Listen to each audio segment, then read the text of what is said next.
or implementation natin ng search at saka ng code program. Ano? So, yun ang gagawin natin for today's video.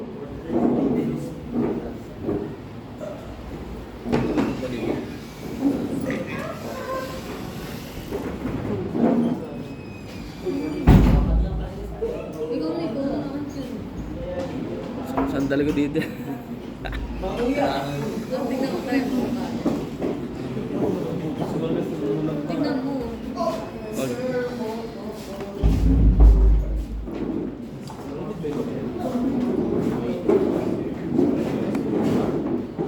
Pagkami nga siya.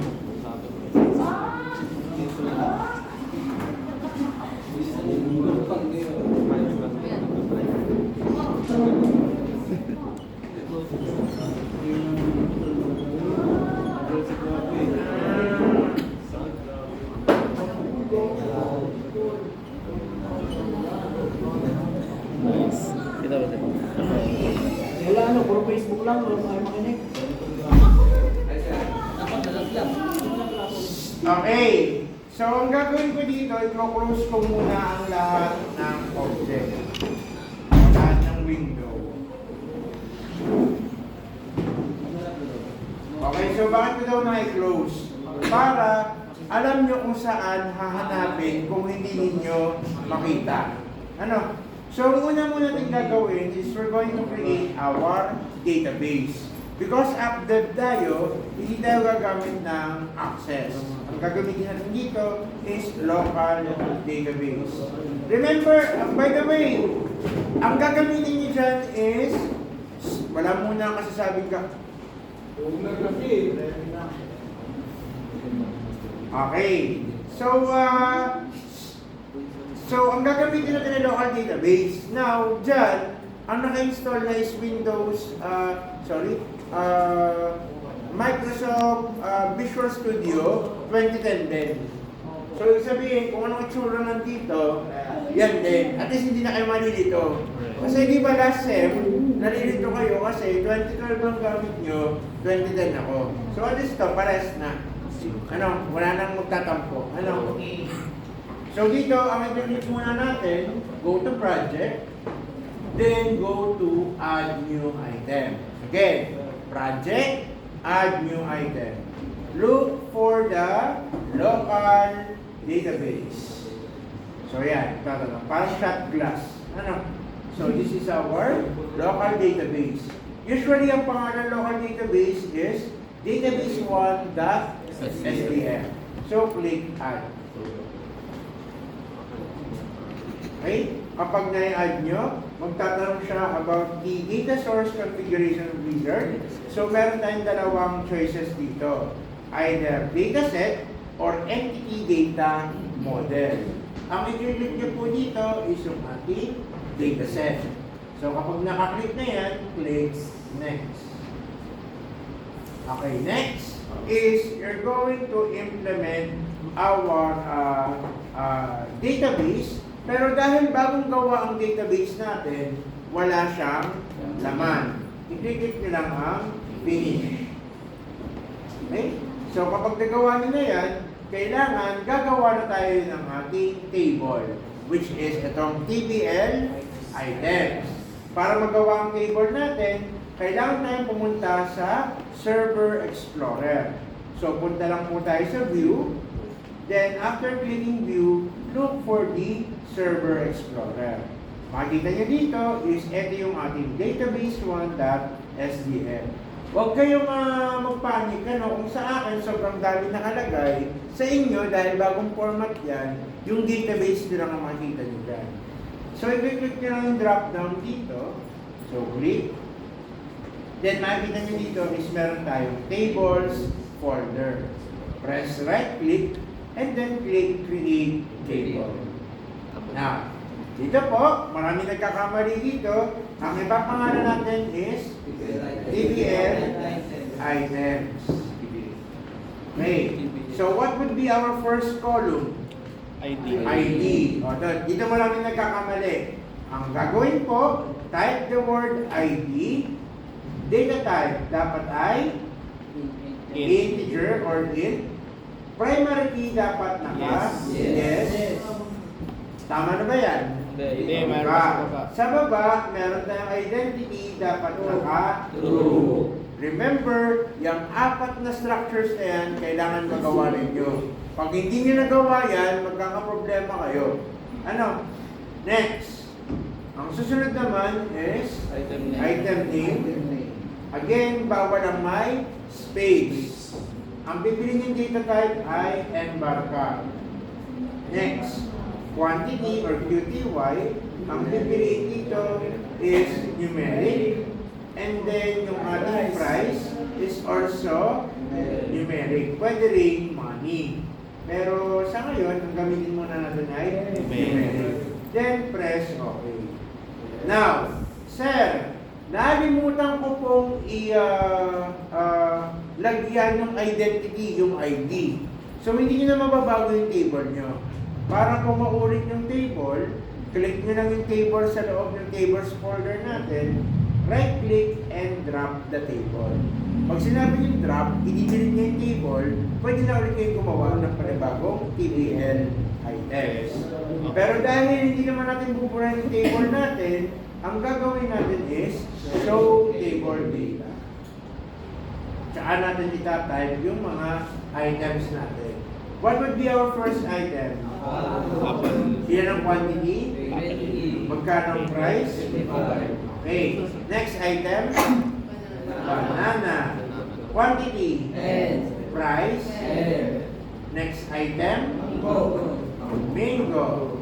Price? Ay, sorry, quantity 30. Price 50. Next? Grapes.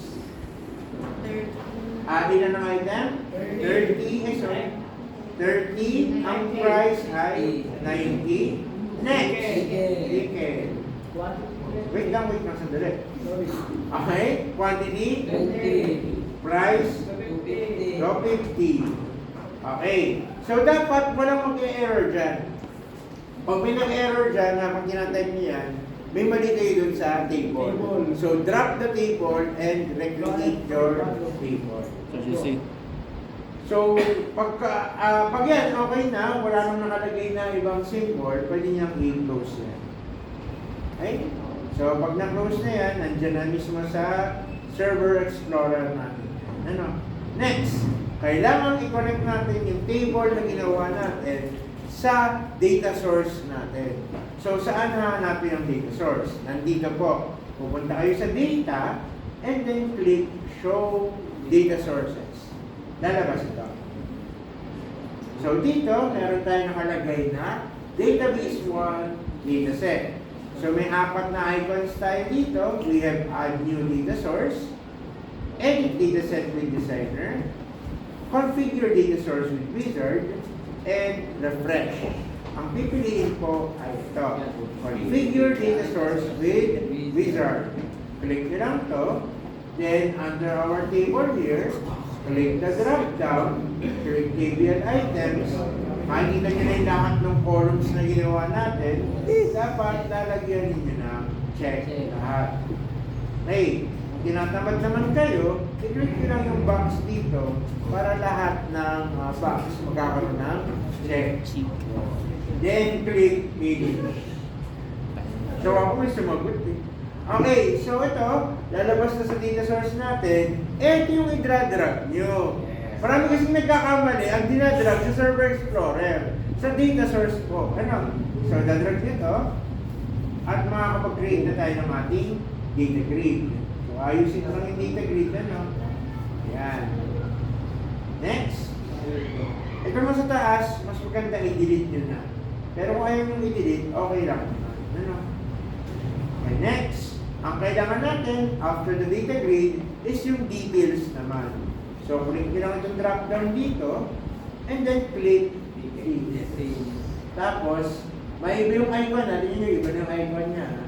So, pag na-drag natin dito, yan, bagak, yan na. Bagak, yan. So, meron na nakalagay na mga label at mga text box. Next. Ang kailangan naman natin is a text box para sa search ang tatlong button para sa add, delete, at saka save. Wala pang back, isang form natin. Ano? So para magawa natin yon, kailangan natin ng ating toolbox. Very good. So punta tayo sa view and then look for the toolbox. So under ng toolbox natin, hanapin muna natin ang ating Button. text box. Text box muna. Lagyan natin to for our search. And then maglalagay tayo ng tatlong button. So dito we have here the first button. Na-copy paste ko lang na Control C, Control V. Then another Control V. So yan, meron na tayong tatlong button. So yung tatlong button natin is implement our add, delete, at saka save. So in button 1, para malagyan natin ng mabagong sulat ng button 1 natin, right-click lang ng button 1. Right-click and go to Properties para lumabas ito. Ang hahanapin nyo dito is yung text. Okay, dito sa text, lagay natin is add data. Sa button ko naman, ang nilalagay natin ay save data. And then dito naman is delete data. Yan, ano? Okay, zoom out ko lang muna. Then, double click the first button, which is yung ating add data. Wait lang, lalaki ako lang. Okay. For our first code, ang code na gagamitin natin dito ay kung anong pangalan ng table natin. So, kung TBL items ang pinagawa ko, TBL items din ang code natin. So, TBL items, binding source, that add new. So, yan lang ang code natin for add of data. Again, TBL items, binding source, that add new. Next, sa save naman tayo. Double click the save function. Ang gagawin nyo, pakopyahin nyo lamang ang code ng TBL items, binding navigator, save item. Control C. And then, i-paste natin sa button to natin, which is ang ating save. Pakopyahin nyo na sa form 1 underscore load para sa refresh. Paste. Tapos maglagay tayo dito, message box. Data is saved successfully.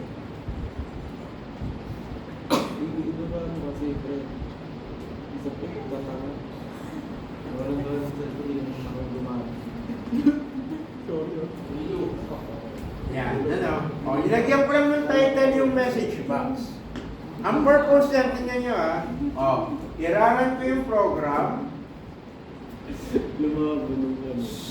Iraran ko yung program, i-click ko yung add. Halimbawa, item name, quantity, 20, price, 149. So, kapag na-click natin ang save, tingnan nyo, save, makita nyo nakalagay dyan, data is saved successfully. Tingnan nyo mapapansin nyo sa combo box, sa message box. May nakalagay siya na kaka. Kasi ang nakalagay ko sa code ay ganito. Ito. Message box, data is saved successfully, comma, space, comma, then kaka. So yung ilalagay nyo dito, ang magiging title ng message box natin. Ano? Ang galing. Siyempre.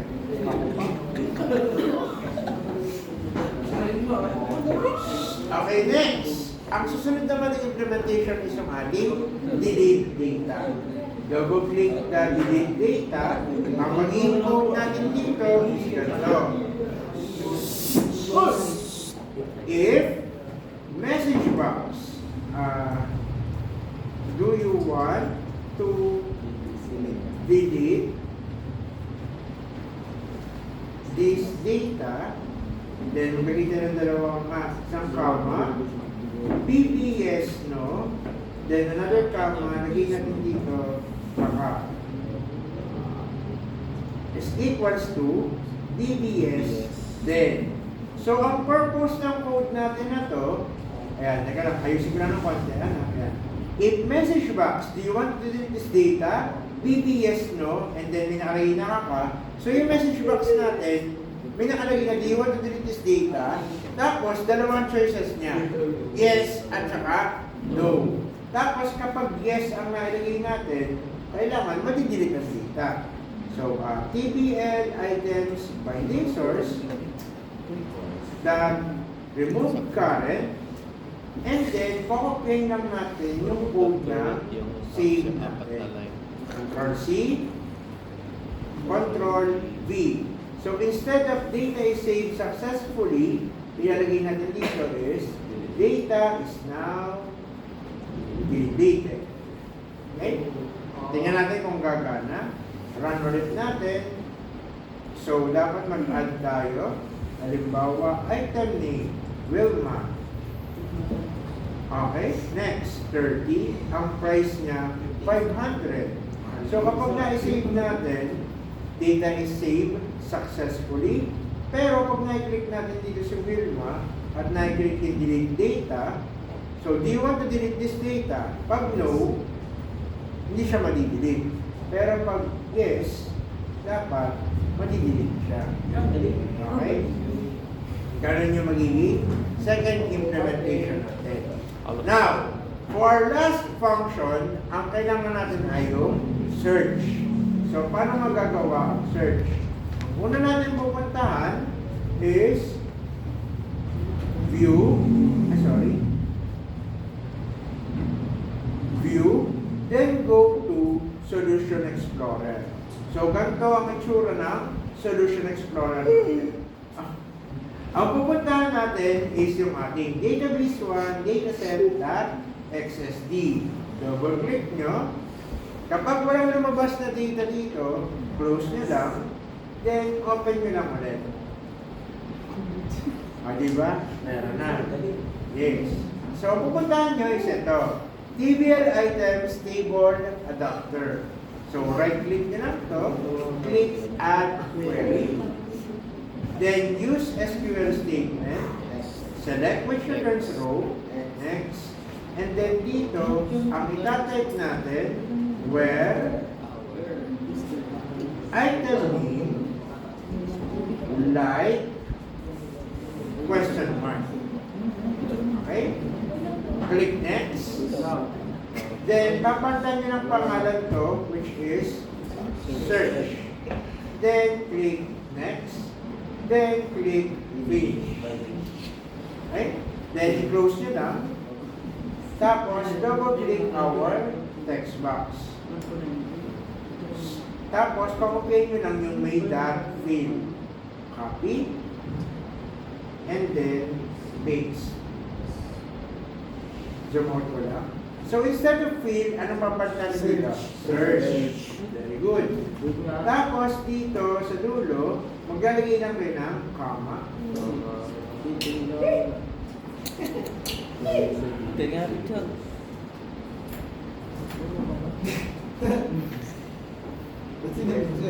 Pwede nga lang eh. Hindi na screenshot ako. Okay, so video call ba natin? Okay, me.database1 dataset.tbl items. Ang gagawin natin dito is, ang i-apply natin yung pangalan ng text box 1 natin, which is textbox1.text plus dalawang double quote, ang ilalagay nyo ay %simple. Kapag nagawa nyo na yan, try natin i-run ng program. So dapat, pag na-type ko dito ang A, yung apple lang ang lalabas. Pag na-click ko ang backspace, lahat sila lalabas. Pag na-type ko ang C, dapat si chicken lang ang lalabas. Easy, right? No. Ano from the top, boy? Sa palikod. Okay? Okay. O, ganito. Okay. So kung magbe-break time kayo, pwede po. Pero bago yun, ito po ang gagawin nyo.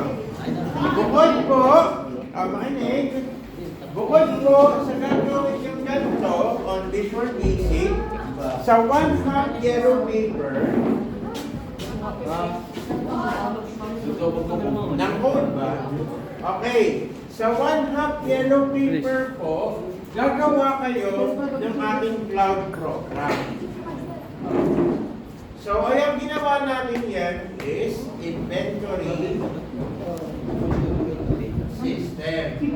Ngayon, ano-ano ang functions na ginamit natin? Crude. Ano? Siyempre ilalagay nyo. Tapos, pagtapos na kayo sa code natin, kukunin ko yung 1/2 nyo. Yes, oo. Ano? Sa ganito gagawin namin. Yes, oo. Kung ano ito tayo demo ko, yung yun lang ang gagawin nyo. Okay. O kung mag-break ang iba,